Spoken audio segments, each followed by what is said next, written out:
warahmatullahi wabarakatuh. Perkenalkan, nama saya Rafaela Nazaura dengan NIM akhir 187. Di sini kelompok 1 akan menjelaskan tentang ejaan dan pilihan kata dalam bahasa Indonesia. Yang pertama ada ejaan yang disempurnakan atau EYD. Ejaan yang disempurnakan adalah pedoman utama dalam menulis bahasa Indonesia secara benar, mulai dari penggunaan huruf kapital, penulisan kata, sampai tanda baca. Semua diatur supaya tulisan jadi lebih jelas, mudah dipahami, dan tidak menimbulkan makna ganda. Dengan menerapkan EYD secara konsisten, kita menunjukkan kemampuan berbahasa yang baik sekaligus menghargai pembaca karena informasi yang kita sampaikan tersusun rapi dan sesuai kaidah bahasa. Oke, jadi di materi selanjutnya terdapat penggunaan huruf kapital. Nah, huruf kapital digunakan sebagai huruf pertama pada setiap kata dasar. Namun terdapat pengecualian untuk yang pertama kata konjungsi dan preposisi, yang kedua kata ulang yang tidak diawali dengan tanda hubung, dan yang ketiga adalah kata yang masih berupa awalan atau imbuhan yang belum membentuk kata dasar. Nah, yang kedua ada penulisan kata. Penulisan kata yang pertama ada kata depan, di, ke, dan dari. Kata depan seperti di ditulis terpisah dari kata yang mengikutinya dan bukan merupakan bentukan kata kerja pasif. Berikut ini adalah contoh kesalahan penggunaan kata depan di. Nah, yang salah, pendaki itu membawa banyak barang di antaranya tenda, lampu, dan perlengkapan masak. Dan yang benar adalah pendaki itu membawa banyak barang di antaranya tenda. Nah, di antaranya tenda itu yang benar itu harusnya ada spasinya, yaitu di dan spasi antaranya, seperti itu. Selanjutnya ada penggunaan tanda baca. Yang pertama yaitu tanda koma. Tanda koma dipakai di antara unsur-unsur dalam suatu pembilangan atau perincian yang bentuknya setara, terutama bila berupa kata atau frasa. Contoh kalimatnya adalah, karena banyak uang ia pergi liburan ke luar negeri. Contoh kalimat yang benar adalah, karena banyak uang ia pergi liburan ke luar negeri. Berikutnya ada tanda titik koma. Tanda titik koma digunakan untuk memisahkan unsur-unsur perincian yang bentuknya sudah kompleks, terutama jika di dalamnya terdapat koma. Dengan titik koma, susunan perincian menjadi lebih jelas dan tidak membingungkan. Contoh penggunaan tanda titik koma yang benar. Selanjutnya ada tanda pisah. Tanda pisah berfungsi untuk mengapit keterangan tambahan yang menjelaskan bagian tertentu dalam kalimat. Tanda ini membuat informasi tambahan lebih jelas dan tidak menyatu dengan struktur utama kalimat. Tanda pisah juga dipakai untuk menyambungkan unsur rentang seperti nama tempat. Contoh penggunaan tanda pisah yang benar. Selanjutnya, pilihan kata dalam bahasa Indonesia akademik. Pilihan kata dalam bahasa Indonesia akademik memegang peranan penting untuk membentuk suatu informasi yang jelas, logis, dan bernilai keilmuan. Pilihan kata yang tepat dapat menghindari ambiguitas atau penafsiran ganda sehingga pesan tersampaikan secara efektif. Menurut Mustaqim 2019, dalam ranah akademik, bahasa Indonesia harus menggunakan kata yang formal, baku, dan sesuai dengan konteks keilmuan. Pemilihan kata yang tepat menunjukkan kecermatan berbahasa dan pemahaman mendalam terhadap materi, sehingga perlu memperhatikan kecermatan, ketepatan, dan keserasian dalam berbahasa. Ada beberapa aspek penting yang perlu diperhatikan dalam pemilihan kata. Yang pertama yaitu ketepatan.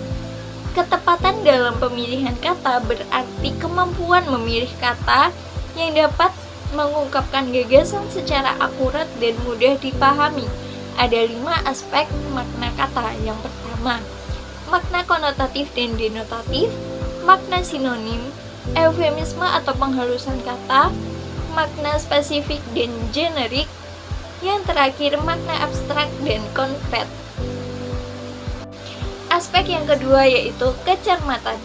Kecermatan dalam pemilihan kata berarti kemampuan memilih kata yang tepat dan diperlukan untuk menyampaikan gagasan secara efektif, bertujuan menghindari kemubaziran atau penggunaan kata-kata yang tidak perlu, mencakup kehematan bahasa, dan kemubaziran. Aspek yang terakhir yaitu keserasian. Keserasian dalam pilihan kata berkaitan dengan kesesuaian kata terhadap konteks penggunaannya, baik secara kebahasaan maupun non-kebahasaan, mencakup faktor kebahasaan dan faktor non-kebahasaan. Pada gambar ketujuh terdapat dua kesalahan ejaan kata. Yang pertama, ngebawang. Ngebawang adalah bentuk kalimat tidak baku, dan yang benar menurut KBBI adalah berbawang atau mengandung bawang. Kesalahan yang kedua adalah crispy. Crispy merupakan bentuk informal serapan dari kata bahasa Inggris crispy dan belum diserap oleh KBBI, jadi yang benar adalah renyah atau garing. Gambar yang ke-8 ada dua kesalahan kata. Yang pertama, admin. Admin adalah bentuk singkat di percakapan informal. Kata yang bagus sesuai KBBI adalah administrasi. Kesalahan yang kedua adalah pot. Pot adalah bentuk kata tidak baku. Yang bagus sesuai KBBI adalah potongan. Gambar ke-9, penulisan yang salah W/A.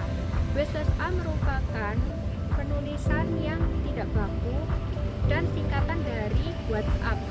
Menurut KBBI, penulisan yang benar seharusnya nomor telepon. Selanjutnya gambar ke-10, kesalahan kata pada dilarang masuk. Kata dilarang harus digabung karena merupakan kata kerja imperatif larangan. Kata masuk itu kurang tepat dalam kamus KBBI atau dalam sebuah larangan resmi. Kata masuk itu harus diganti menjadi memasuki. Penggunaan dua tanda seru itu tidak baku. Yang baku itu menurut TUEBI yaitu satu tanda seru. Gambar ke-11 itu kesalahan pada penulisan, yaitu kendaraan. Yang benar menurut KBBI kendaraan ataupun yang merujuk pada alat transportasi yang bisa mengangkut orang ataupun sebuah barang.